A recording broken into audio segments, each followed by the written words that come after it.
Full report Trump-Putin Summit in Alaska, August 15, 2025. U.S. President Donald Trump and Russian President Vladimir Putin met at Joint Base Elmendorf-Richardson in Anchorage, Alaska, in a high-stakes summit addressing the Russia-Ukraine conflict. The nearly three-hour closed-door session concluded with a brief joint press appearance. Neither leader took questions from journalists. Trump described the meeting as extremely productive, stating, "Many points were agreed to, but acknowledging, there's no deal until there's a deal." Putin referred to it as a starting point and insisted that long-term peace requires addressing the conflict's primary causes. Key outcomes and dynamics. No ceasefire or binding agreement. No ceasefire was formally agreed upon. Both leaders offered vague assurances without commitments.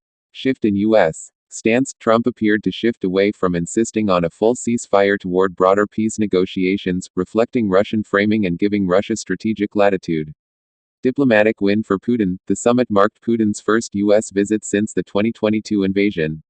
He received high-profile visibility and ceremony, effectively breaking out of diplomatic isolation, garnering a PR victory. Backlash and skepticism. Critics called the summit a nothingburger, arguing it lacked substance and fell short of expectations. Putin's framing. Putin spoke in conciliatory tones, referencing shared history and positioning the meeting as a step toward improved relations, while subtly reinforcing demands such as limiting NATO expansion and suggesting Ukraine's territorial concessions. Trump floated a potential trilateral summit involving Ukrainian President Zelensky, though the Kremlin denied any firm agreement. Putin even joked a follow-up could take place in Moscow.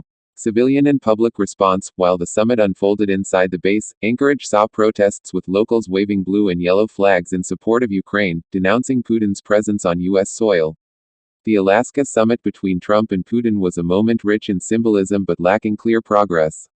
While Trump framed it as productive, the absence of concrete agreements leaves the Ukraine conflict unresolved.